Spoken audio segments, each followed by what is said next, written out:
Hi everybody, and welcome to our module on transcription. Transcription is the process of synthesizing RNA using DNA as a template.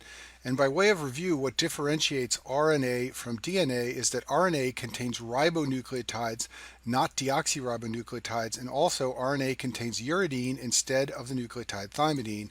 If you look at the bottom of the screen, this is the structure of thymidine on the left and uridine on the right.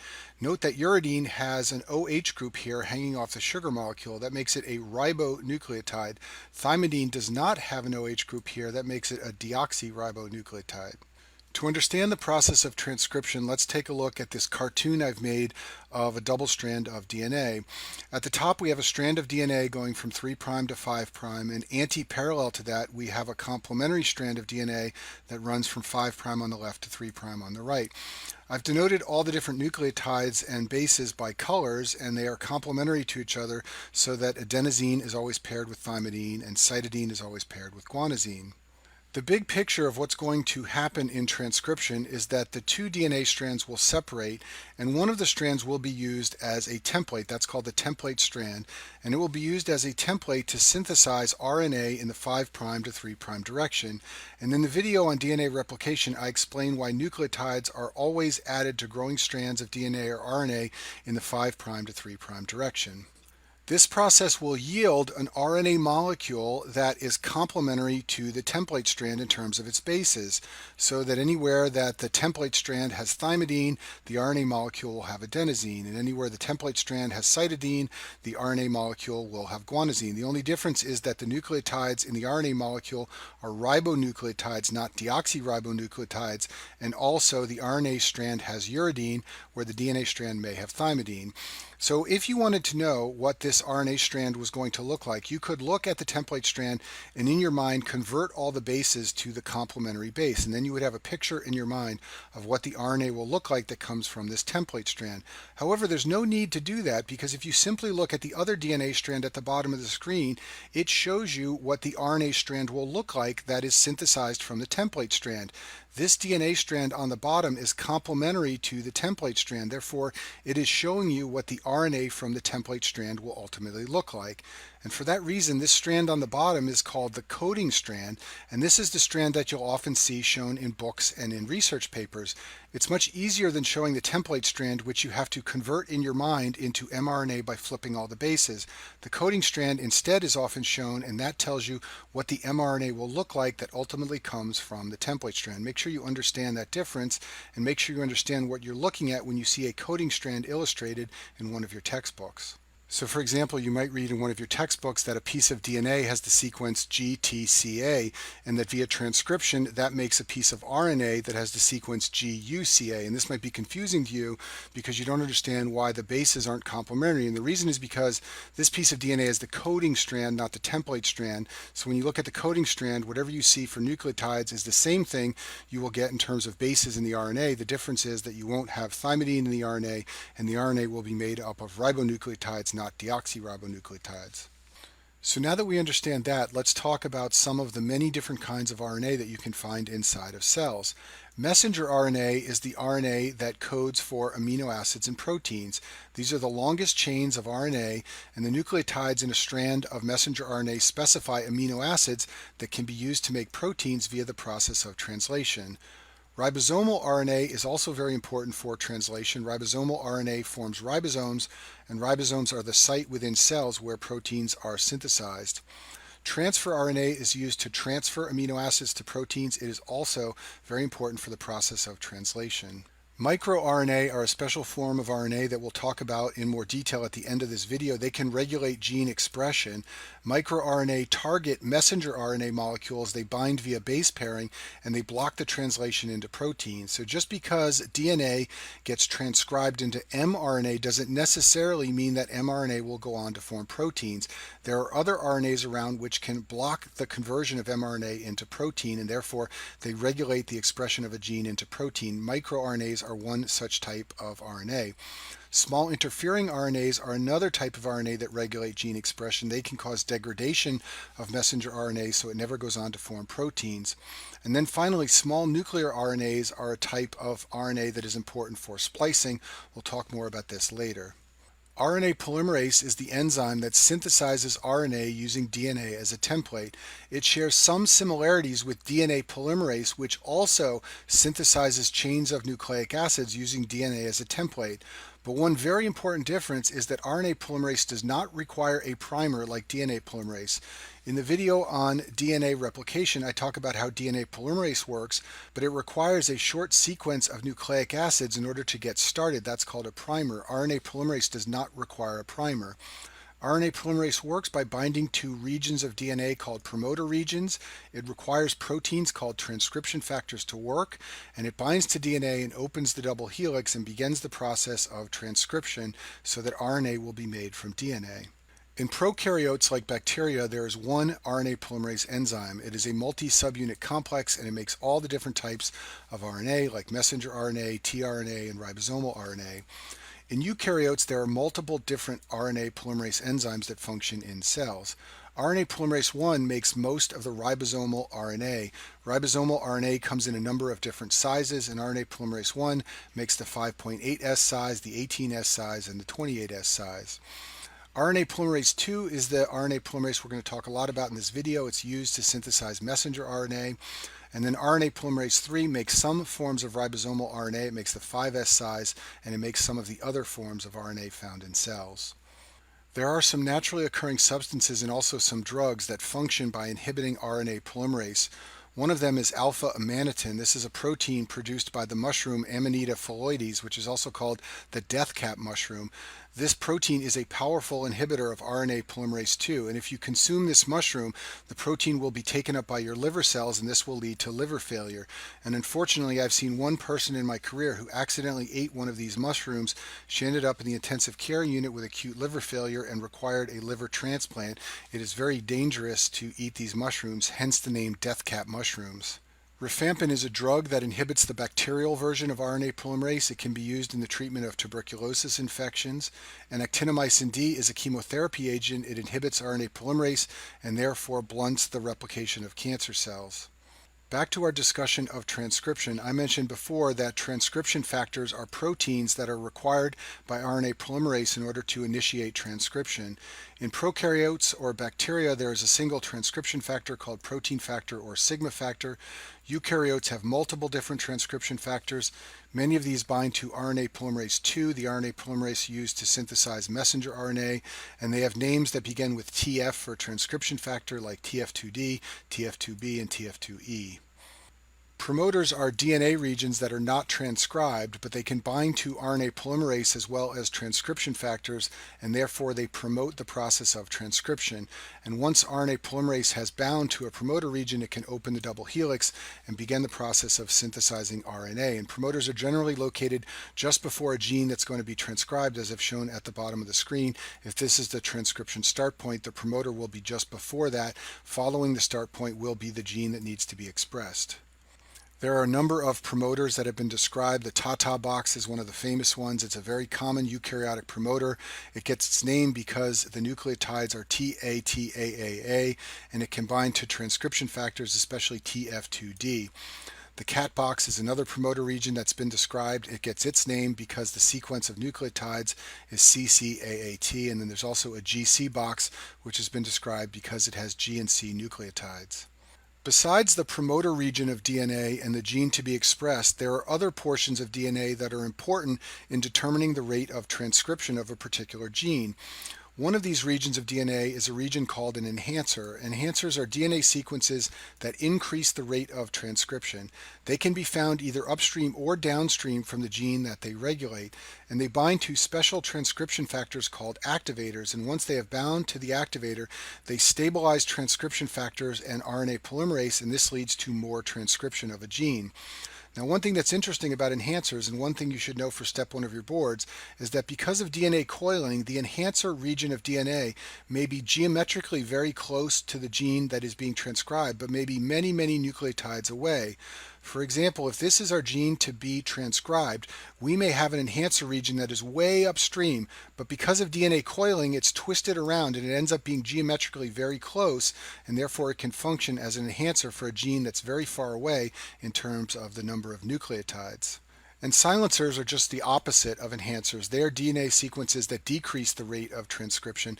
They can also be upstream or downstream from the gene they regulate. They can also be very far away in terms of nucleotides, but geometrically close. These silencers bind to transcription factors called repressors, and when they do so, they can prevent RNA polymerase binding and therefore prevent transcription. Untranslated regions, as the name implies, are portions of an mRNA molecule found at the 5' and 3' ends that are not translated into a protein. At the 5' end, there's an untranslated region that is upstream from the coding sequence, as I've shown at the bottom of the screen. That's this untranslated region here on the left. And this untranslated region is important because it's recognized by ribosomes to initiate the process of translation. There's also an untranslated region at the 3' end. This is always found following a stop codon, and this untranslated region is important for post-transcriptional gene expression. So just because this molecule of mRNA has been transcribed from DNA, it doesn't necessarily mean it's going to go on to make a protein. This untranslated region here has a lot of influence over that because it can bind to other factors that can determine whether this mRNA becomes translated into a protein or not. So in bacteria or prokaryotes, the process of protein synthesis is relatively simple and straightforward. One of the reasons for this is because there is no nucleus, so DNA is free-floating in the cytoplasm. It is transcribed into mRNA, and then the mRNA is translated into proteins. In eukaryotic cells, the process of protein synthesis is more complicated. First of all, DNA is found inside the nucleus, and in addition, it contains alternating regions called introns and exons. The exons will go on to be translated into proteins, but the introns will be cut out.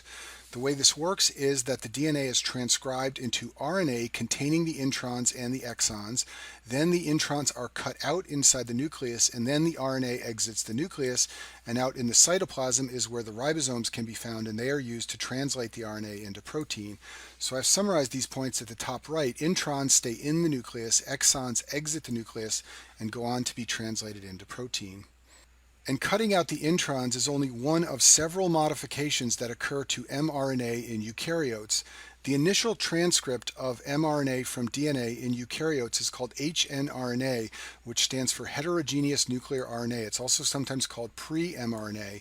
This version of mRNA becomes modified extensively to become the mRNA that exits the nucleus, goes into the cytoplasm, and is ultimately translated into protein. And there are three key modifications that occur to RNA before it leaves the nucleus, and you need to know about all of these for step one.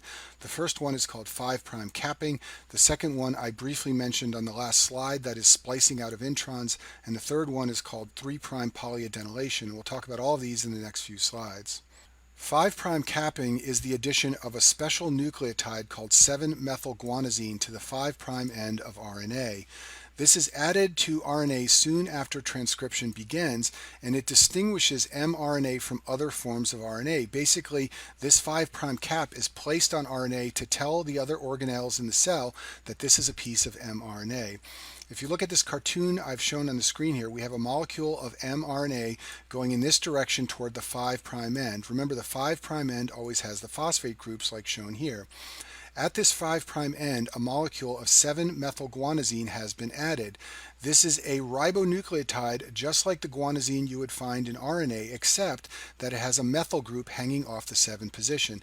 Hence it is called 7-methylguanosine, and this caps the 5' end of RNA to tell other structures in the cell that this is a piece of mRNA. RNA splicing is the second important modification that happens to mRNA in eukaryotic cells. RNA splicing occurs during transcription. This is the process by which introns are removed from mRNA. It occurs in the nucleus of eukaryotic cells. And introns can be identified because they always have two specific nucleotides at either end in an mRNA molecule. If you look at this diagram at the bottom of the screen, this is the intron in dark blue in the middle. At the 5' end, there's always a GU to denote the beginning of the intron, and at the 3' end, there's always an AG. There's a complex process by which RNA splicing occurs, and they like you to know something about this for the step 1 exam. So the primary transcript, the initial piece of mRNA, combines with structures called snRNPs in order to undergo RNA splicing. snRNPs are small nuclear ribonucleoproteins. They are short RNA polymers complexed with proteins, so they're a mixture of RNA and proteins. And the RNA in these snRNPs has a high content of uridine, so they're sometimes referred to as uRNAs. You will read in your textbook that snRNPs have lots of uRNA. And there are 5 different subtypes of uRNAs that have been identified: U1, 2, U4, U5, and U6. When the snRNPs and the mRNA bind together, the entire structure is called a spliceosome. At this point, a loop of mRNA containing the intron will be formed. This loop is called a lariat. The lariat will then be released, and that takes the intron away with it, and then the exons are joined. And here's a cartoon from the web just to help you better remember how this entire process of RNA splicing works. So this is our intron here between 2 exons. It's marked by a GU at one end and an AG at another end. The lariat forms here by releasing the GU end, and then the lariat is removed and the 2 exons are brought together, and the lariat is left to go away free and take the intron with it. In some connective tissue disorders, antibodies form against elements of the spliceosome, and I just want to briefly review those here. In the immunology section in the video on lupus, I talk about anti-Smith antibodies. These are antibodies against proteins in the snRNPs, and you can see elevated levels of anti-Smith antibodies in patients who have lupus. Anti-RNP antibodies are antibodies against proteins associated with the U1 RNA, and these antibodies are strongly associated with a rare autoimmune condition called mixed connective tissue disease. If you ever hear positive U1 RNAs, you should think of this very uncommon disease because these antibodies are so strongly associated with it. You can also see elevated levels of anti-RNP or anti-U1 RNA antibodies sometimes in lupus or scleroderma. You might wonder why eukaryotic cells have all these introns and exons, and the reason is because it allows many different proteins to be made from the same gene. For example, if you have a piece of DNA in a gene that has exons 1 through 10, you could synthesize one protein by combining exons 1, 3, and 7, and a second protein by combining exons 2, 5, and 10. Thus, from the same gene, the same genetic material, you have made 2 different proteins, and this is what allows eukaryotic cells to be more advanced and high functioning than prokaryotes. And here's a cartoon from the web just to make this even more clear. We have a gene, a piece of DNA with 5 exons, each denoted by a different color. That is used to transcribe a piece of messenger RNA that also contains the 5 exons. Via alternative splicing, however, we can make protein A by combining all 5 exons. We can make protein B by combining exons 1, 2, 4, and 5. And we can make protein C by combining exons 1, 2, 3, and 5. So as you can see, one gene, one piece of DNA used to make one piece of messenger RNA, but then alternative splicing used to generate multiple different proteins. Splicing errors have been described in some disease states. A mutation can lead to a loss of an exon, a retention of an intron that should be cut out, or incorrect joining of introns instead of cutting them out. In beta thalassemia, there are a number of genetic mutations that have been described, and some of them involve the splice sites. And in certain cancers, many splice site mutations and other errors have been described. The final modification that occurs in eukaryotic mRNA is called 3' polyadenylation. This modification occurs at the termination of mRNA transcription. In other words, it happens when the cell is done transcribing the gene into mRNA. The trigger for this to occur is a specific sequence of DNA and RNA nucleotides. If you look at the bottom of the screen, I've showed the coding strand of a piece of DNA. This will code for a piece of mRNA that has an AAU-AAA sequence. This sequence is called the polyadenylation signal because it's the signal for the gene to stop transcribing and to add a series of adenosine nucleotides called a poly-A tail to the piece of mRNA. So what this means is at the end of a gene that is being transcribed, you will usually find AAU-AAA, the polyadenylation sequence, followed by 10 to 30 nucleotides and then a CA. And I've shown this at the bottom of the screen here to help you remember. When this sequence shown at the bottom of the screen is encountered in a piece of RNA, that triggers the process of 3' polyadenylation. This process requires several RNA binding proteins. One of them is called CSF, which stands for Cleavage and Polyadenylation Specificity Factor. This is what binds to the polyadenylation sequence AAU-AAA. Another important RNA binding protein is called CSTF, or Cleavage Stimulation Factor. This binds to the CA sequence that is also always found at the end of genes. And binding of these 2 factors leads to termination of DNA transcription. Once DNA transcription has ceased, the enzyme poly-A polymerase comes in and adds about 200 adenosine nucleotides to the 3' end of mRNA. This is called a poly-A tail, and this process is called 3' polyadenylation. Poly-A polymerase uses no template. It just pulls adenosine nucleotides and adds them to the end of the mRNA molecule. It also lops off a bit of the mRNA molecule, and what you're left with is what I have shown down at the bottom of the screen. You've got that polyadenylation signal followed by a short stretch of nucleotides followed by a poly-A tail at the 3' end of the mRNA molecule. So now that we've gone through all the elements of transcription, let's go over this summary slide and it should all make sense to you. So at the top of the screen, I've shown a DNA coding strand. We have the 5' end on the left side of the screen, the 3' end on the right. We start with the promoter region, which has the cat box and the tata box, followed by the transcription start point. We then have a series of exons and introns which end in the polyadenylation signal that will signal the end of transcription. This coding strand is transcribed into a piece of mRNA that goes through all the modifications we just discussed. So it's got the cap at the 5' end, it's got the poly-A tail at the 3' end, and all the introns have been spliced out to form a piece of mRNA. That can now go to the cytoplasm to begin the process of translation into a protein. Now, just because a gene has been transcribed into messenger RNA, that does not necessarily mean that piece of messenger RNA will be translated into a protein. There are a number of elements within cells that can influence whether or not a piece of messenger RNA is translated into a protein. One of those elements is microRNA, which I mentioned at the beginning of this video. MicroRNA molecules are important regulatory molecules for messenger RNA. MicroRNA can regulate messenger RNA expression into proteins. The way microRNA does this is by binding to mRNA via base pairing. If there is extensive binding between a piece of microRNA and a piece of messenger RNA, this can remove the poly-A tail. When this is done, this exposes the messenger RNA to degradation by endonucleases in cells. So what this means is that microRNA is a way of modifying gene expression at the mRNA level. The DNA has been transcribed into mRNA, but because of microRNA, the mRNA does not go on to translate into a protein. Other elements within cells that can influence whether a piece of mRNA is translated into a protein are the processing bodies or P-bodies.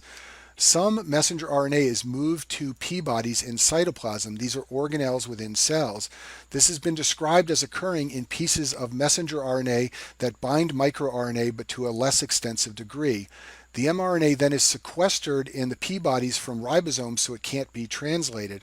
Often the messenger RNA is degraded, although there is also some evidence that the messenger RNA may be sequestered and then later released to be translated into proteins. But the point here is that the P-bodies are another mechanism by which a gene that has been transcribed into mRNA can be affected so that it does not necessarily go on to be translated into a protein. And that concludes our module on transcription.